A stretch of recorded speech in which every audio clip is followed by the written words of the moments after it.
So here we go. We've got this week's pile of updates, and there's a good number of packages, but well, a couple of them. I usually don't cost that. Oh well, whatever. A couple of them are, of course, not anime, but we're going to just go through this and do what we do. Whatever's here is here, right? And if I accidentally toss the receipt on the floor, like I did with that one, then oh well, that's what happens. I guess last week I did mention that I was feeling a bit under the weather. Feeling significantly better. Here we go. That didn't work so well. Okay. This way.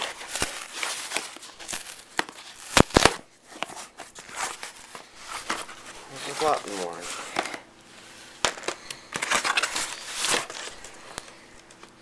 My appetite's a little off, though. Oh well, I guess that's what happens when stomach things happen to you.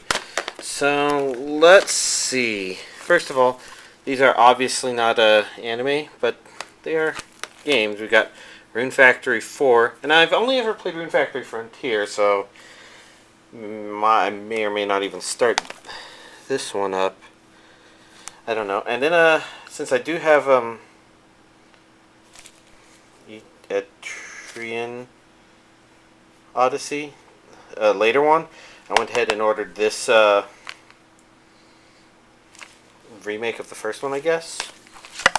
Oh well. You also saw that Sword Art Online is already here, because obviously it arrived last week. I've already opened it, watched it, and whatnot. So first, we'll go ahead and start with the DVD version here.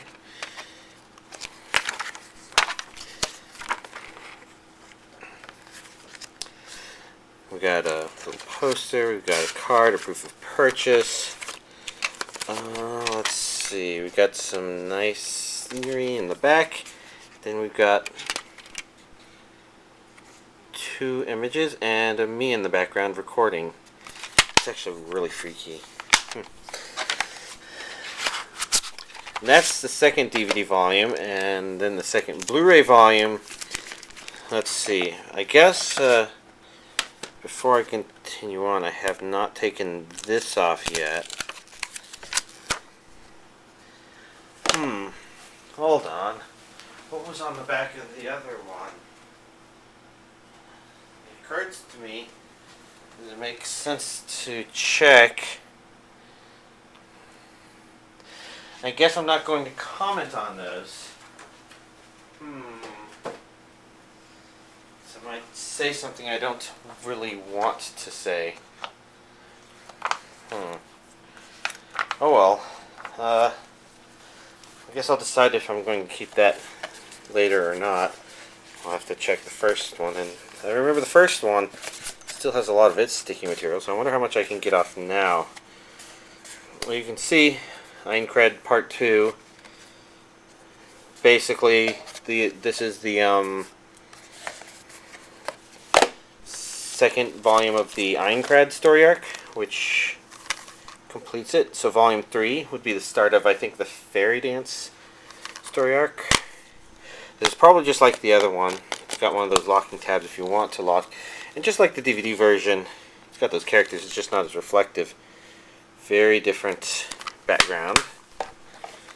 And that's pretty straightforward, but of course, this being the Blu-ray set, we want to look at all the other special features. So while that was on the insert of the other one, this is Staff Interviews bonus DVD. It says Blu-ray up there, but it's definitely a DVD as per the DVD symbol there.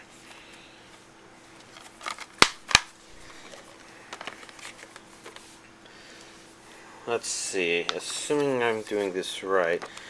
Next up we have a Sword Art Online illustration book, which I might have flipped through myself. I don't really know.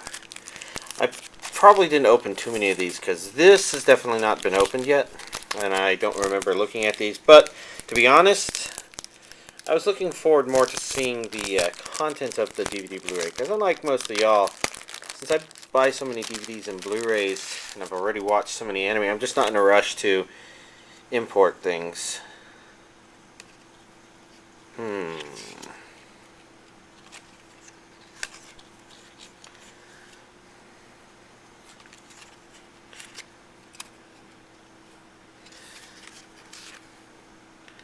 Lot of images.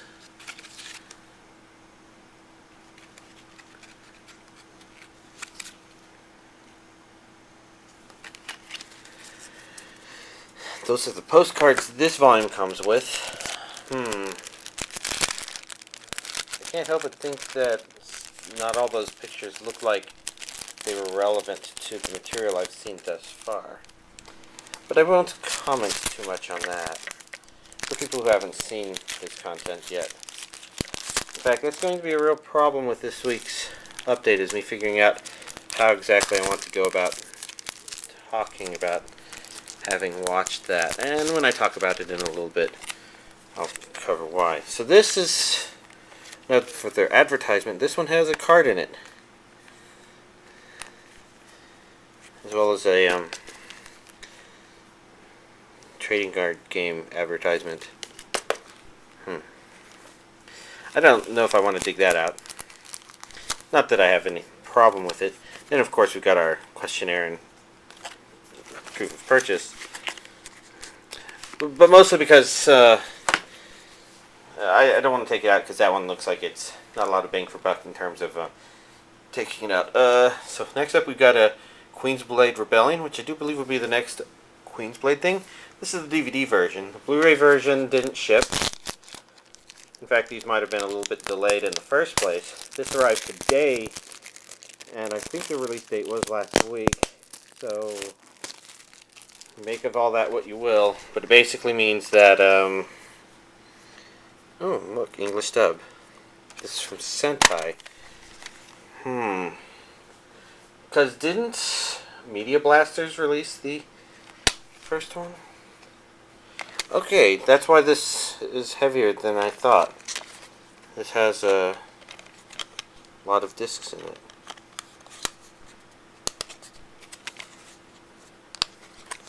In fact, is this a DVD Blu-ray combo?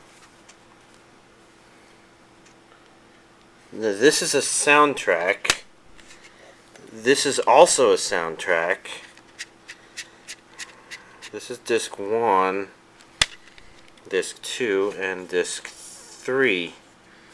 So it's all 12 episodes on 3 DVDs and 2 soundtrack CDs. Huh. I guess the Blu-ray version is probably not going to be too different. I guess before we do that one, we kind of want DVD version. We've got Hakuoki Season 3. I've not even seen Season 1. This is also a Sentai release, so it's English dubbed. Hold on. Okay, this one says it's Region A, and that's of course a DVD, okay. I mean, Sentai, I don't think they do multi-region releasing, so I'm not, maybe checking doesn't make as much sense. I mean, I'm guessing most people are kind of curious about if Region B is included, and that generally means checking the Funimation stuff.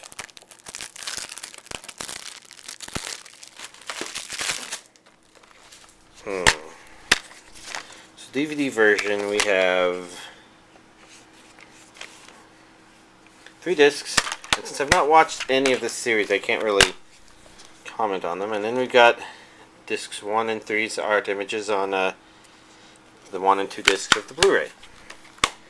Fairly straightforward. Let's do this next. We've got Tiger and Bunny, the movie The Beginning.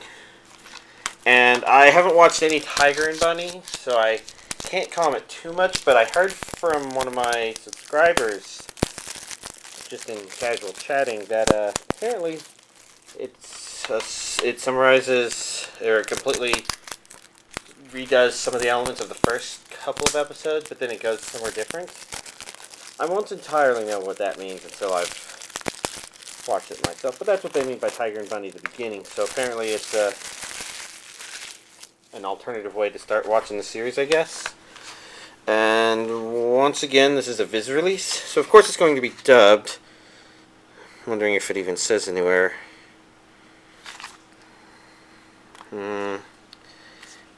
English and Japanese 2.1 and 5.1 audio. That's to be expected. So we've got our two main features and advertisement for official manga, and of course Neon Alley. Diagonally. And we've got the Blu-ray, which is fairly similar. Same inserts even.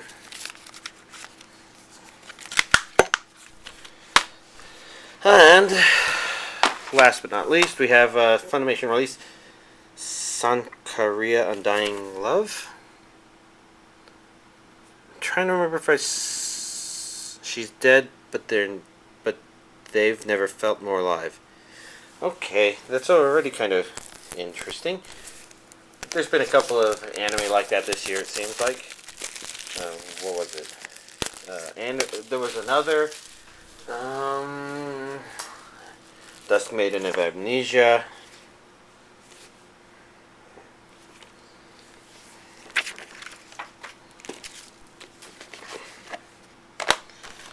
So we've got.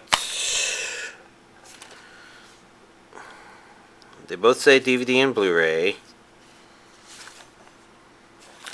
DVD 1, Blu-ray 1, DVD 2, Blu-ray 2. I wouldn't exactly... No, I guess... It's a closely risque option. Looks like a reversible cover.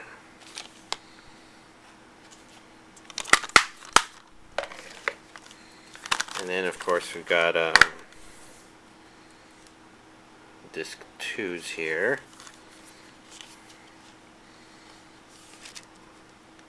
And a reversible cover, which looks really weird from that angle.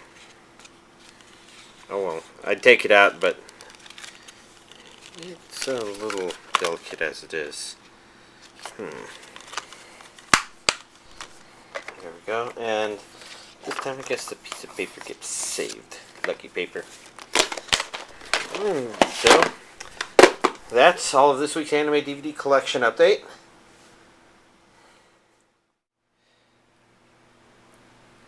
Okay, I'm going to have to try and do this one in a separate video because in my first take of this, I talked a lot about Sword Art Online Volume 2. I had a lot of thoughts about it because obviously that's something I watched over the weekend, clearly from my other stuff, but what can I say? It impacted me much more than anything else that I've ever watched. It's the first anime I've ever watched that I would honestly consider calling my favorite. And granted, I'm not done with it, but I am finished with the Aincrad story arc. And I've definitely had things that I put on my favorite that weren't perfect throughout, but kind of had individual elements that were very notable.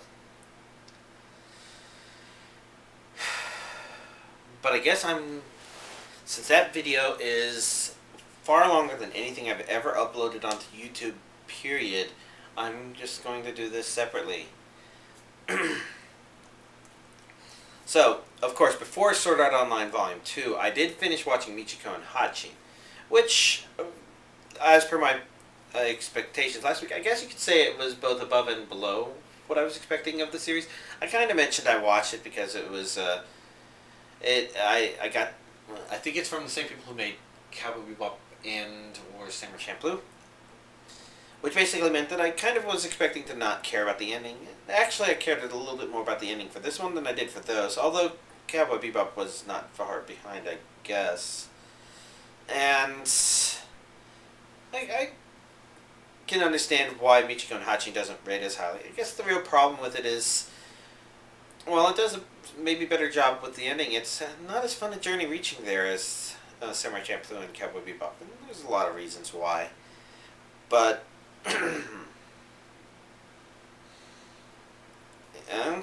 nothing really stuck out to me as an obvious attention grabber, interesting one-off episode that's just hilarious. It kind of stayed in flowing mode. And it's not bad. It's just not as fun a journey as Cowboy Bebop and Samurai Champloo were. Which is pretty much why... Yeah, it's pretty much in line with, I think, the way people rated it. The Cowboy Bebop and Samurai Champloo are rated highly. Michiko and Hajin is rated okay. Now, Sword Art Online Volume 2, like I said, was one of the most satisfying things I've ever watched. I mean, Future Diary was fairly satisfying last week. Or was that the week before? I'm pretty sure that was last week. And Sword Art Online, even more, far more so. And because of that, I kind of went into a zombie state where I wasn't watching or playing much or doing as much. I was just impacted by having watched it. And I watched it again, not just Volume 2 in this case, but all of Volume 1 and Volume 2 with a friend to show it to him. And I don't know if it impacted him as much, but in fact, I would guess it did. But I do know that watching all of the Aincrad arc in one go definitely allowed me to just completely absorb it and just completely enjoy it. So that's why Rosa Versailles didn't happen after I got better from the stomach incident last week. Which I think was food poisoning.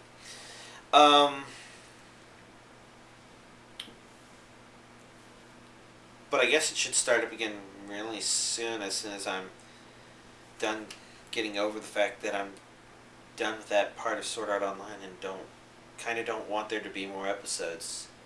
If there weren't more episodes, I would maybe be able to be satisfied and not have to wonder questions and think about it. It would just simply be there and I'd say, yeah, I think I have a favorite anime now.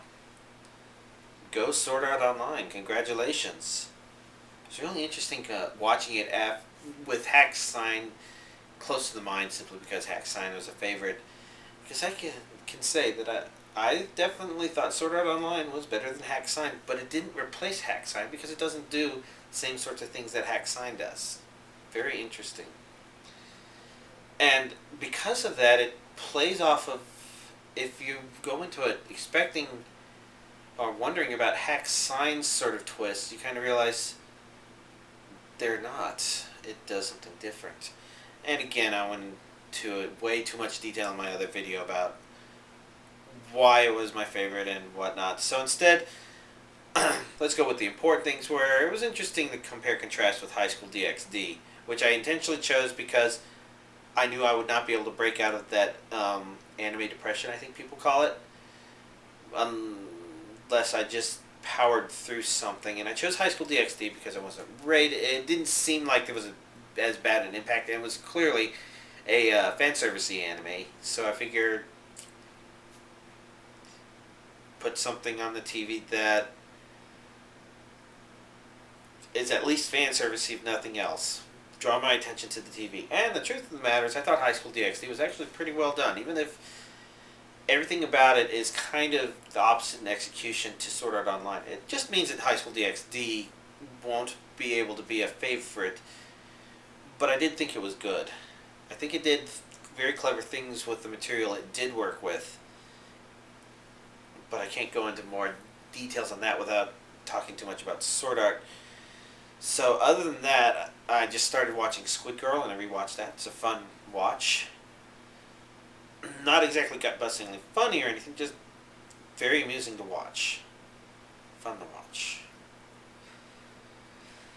But, yeah. Once again, that Sword Art Online Volume 2 just kind of derailed my week. And my weekend, and it was the good kind of derailment.